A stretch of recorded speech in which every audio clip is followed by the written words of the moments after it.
हाँ तो dear student, MSc final physics में एक बार फिर हम आपको आज बताएंगे transverse electric mode TE mode.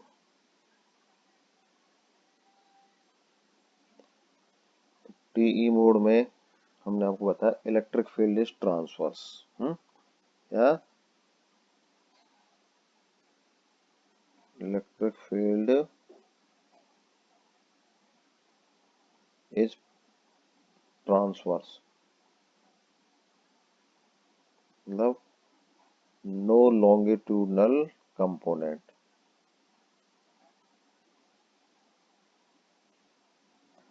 Longitudinal component मतलब जेड डायरेक्शन में कोई भी कंपोनेंट नहीं है। इसका मतलब E z equal to zero, ये कंडीशन है।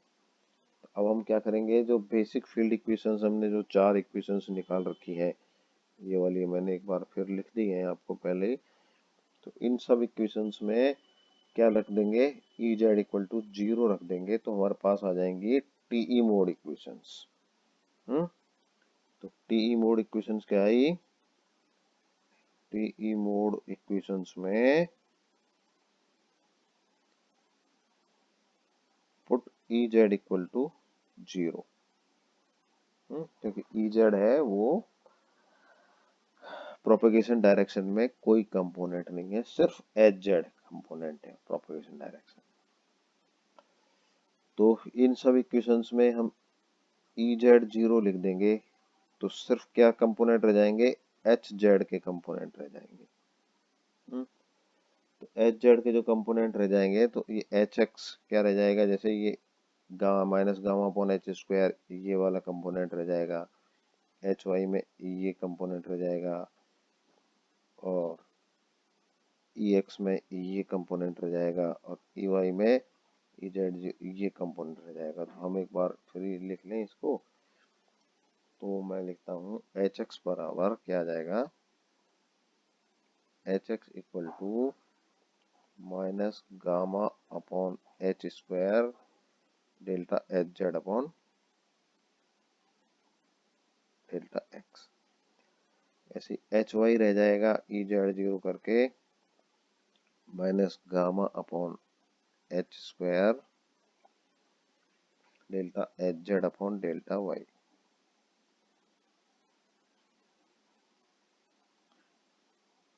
और इलेक्ट्रिक फील्ड के कंपोनेंट ई एक्स और ई वाई रह जाएंगे minus J omega mu, J omega mu upon H square delta H Z upon delta Y. और ई वाई जो component रह जाएगा plus J omega mu upon H square और delta H Z upon delta X. तो ये चार component है, तो हमारे पास सिर्फ एच जेड की वैल्यू निकल जाएगी तो चार कंपोनेंट निकल जाएंगे। और पांचवा कंपोनेंट ई जेड जीरो है ही और छठा कंपोनेंट ई जेड निकालना है अपने को। तो now we have to calculate E Z.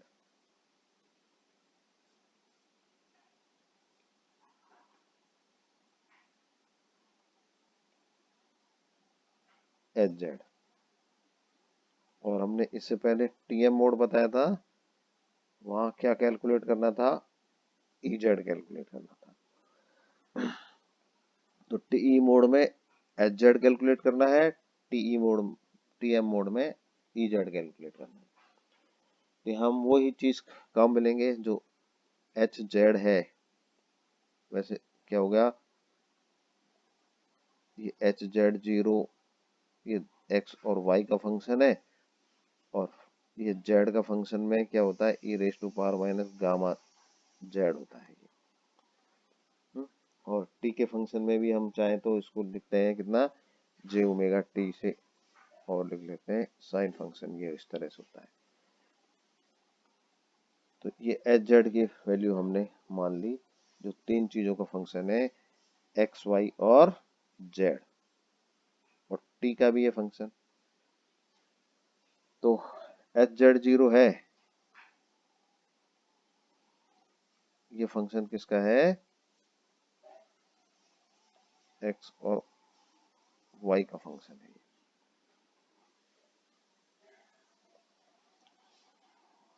तो ये इक्वेशन अगर हम चाहे, अगर यहाँ पर एच जेड जीरो लिखेंगे तो ये सब एक्स और वाई के फंक्शन में आ जाएंगे, क्योंकि जेड का फंक्शन नहीं है।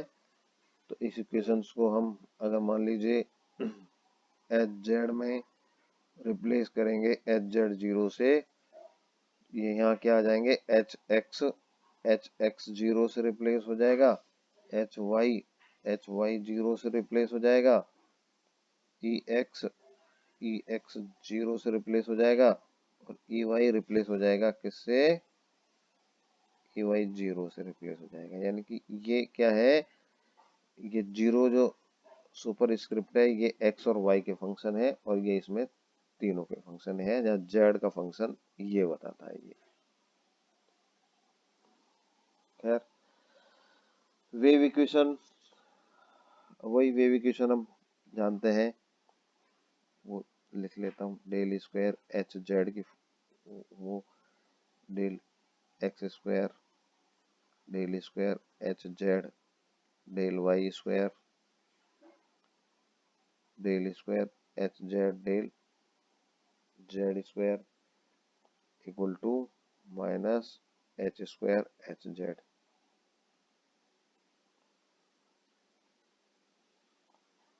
ये हमको पता है वेव इक्वेशन,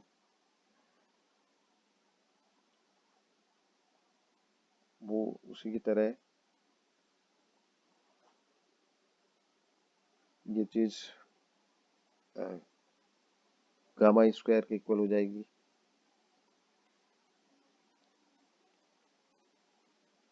वैसा ही करना है जैसा हमने टीएम मोड के लिए किया था।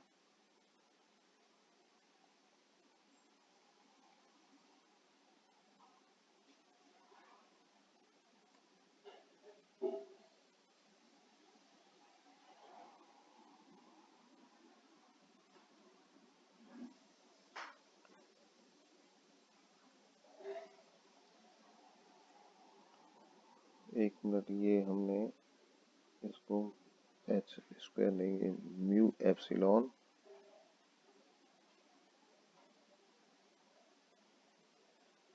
ये आएगा,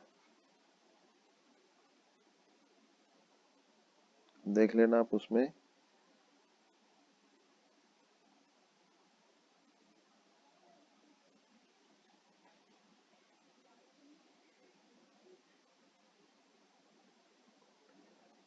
तो del square H Z upon del x square del square H Z upon del Y square equal to minus gamma square minus mu epsilon omega square, minus common कर दिया, H z equal to minus H square H z. यहाँ पर ये चीज H square के बराबर होती है। तो ये हम अगर एच जेड की जगह H z zero x y और ये जेड फंक्शन इसका वो करें,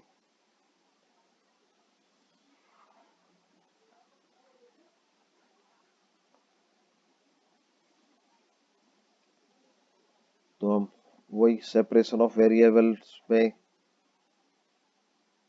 एक्स वाई जेड करके हमने किया ये। तो एक मिनट,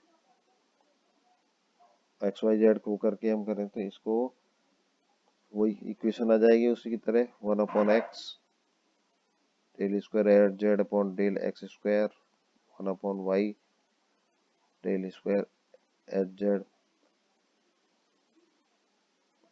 जेड नहीं del square x.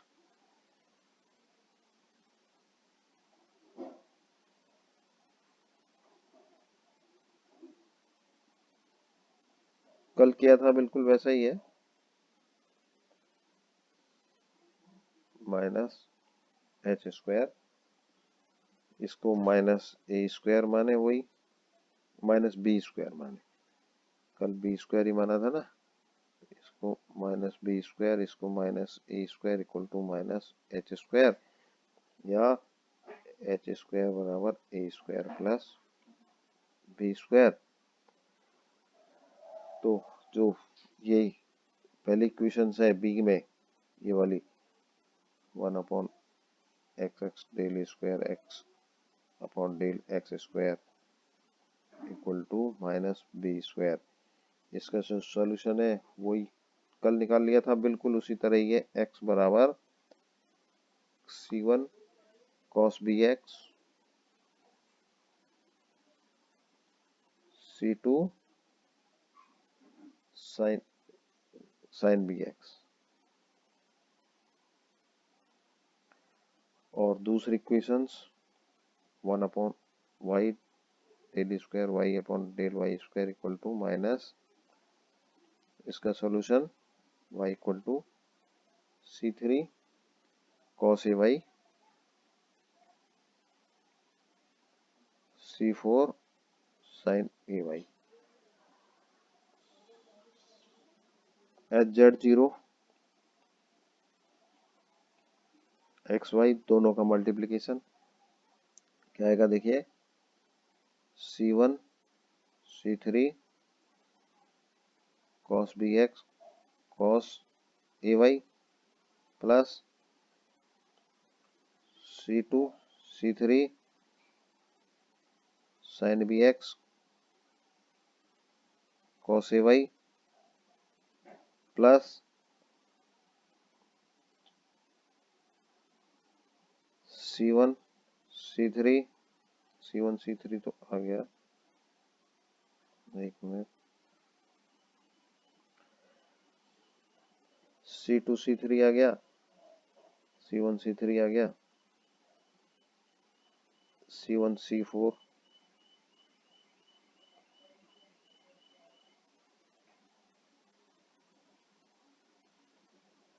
Cos B x sine A Y,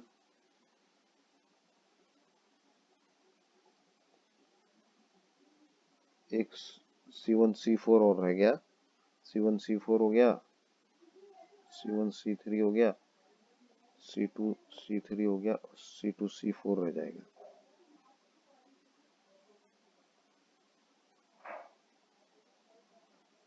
sign B x sine A Y, तो ये हमारे पास एच जेड की वैल्यू, H0Z की वैल्यू आ गई। अब हमने कल की तरह बिल्कुल यहाँ तक किया था, सेम है, सिर्फ वहां पर EZ0 था, कोई डिफरेंस नहीं है। अब हम बाउंड्री कंडीशन अप्लाई करना चाहते हैं, हमने बाउंड्री कंडीशन अप्लाई की थी, लेकिन प्रॉब्लम क्या है बाउंड्री कंडीशन अप्लाई करने में, इलेक्ट्रिक फील्ड की जो जो इलेक्ट्रिक फील्ड है ना, उसकी boundary conditions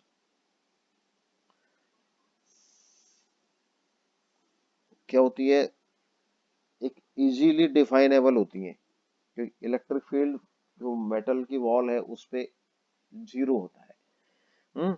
electric field boundary conditions क्या होती हैं, इजीली डिफाइन कर सकते हैं हम इनको। मैग्नेटिक फील्ड की बाउंड्री कंडीशंस, यहाँ पर मैग्नेटिक फील्ड है उसकी बाउंड्री कंडीशंस को हम इजीली डिफाइन नहीं कर पाते हैं, क्योंकि वो मेटल की वॉल पे एग्जिस्ट करती हैं।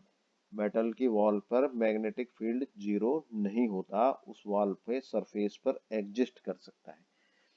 तो हम क्या करेंगे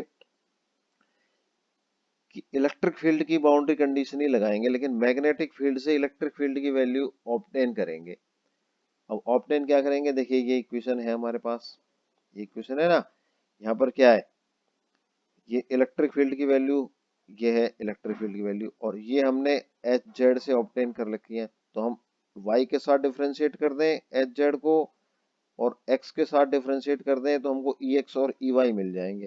तो लास्ट टू इक्वेशंस क्या है, लास्ट ये वाली इक्वेशंस है ना, इन दोनों को फिर मैं नीचे लिख देता हूँ, ये दो इक्वेशंस देखिए,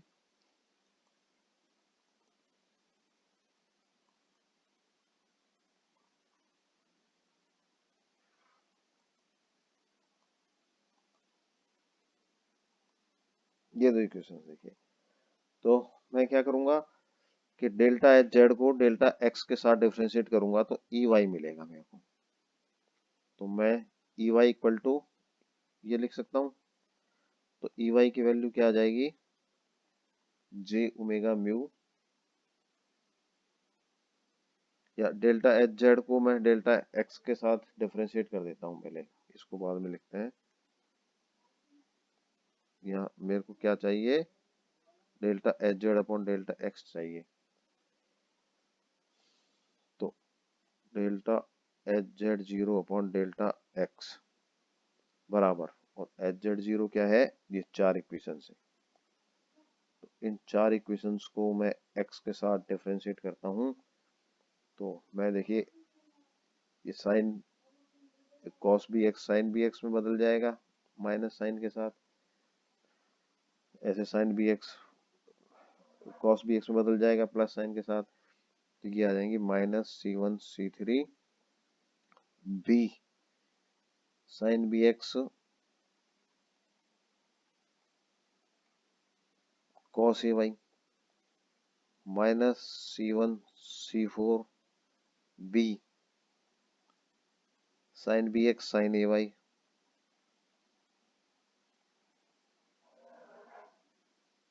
सी टू सी थ्री दो माइनस में आ जाएंगे, दो C two C three B cos B x cos A Y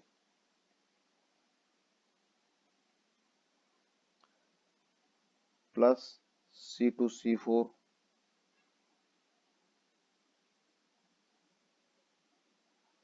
B cos B x sine A Y cos B x sine A Y.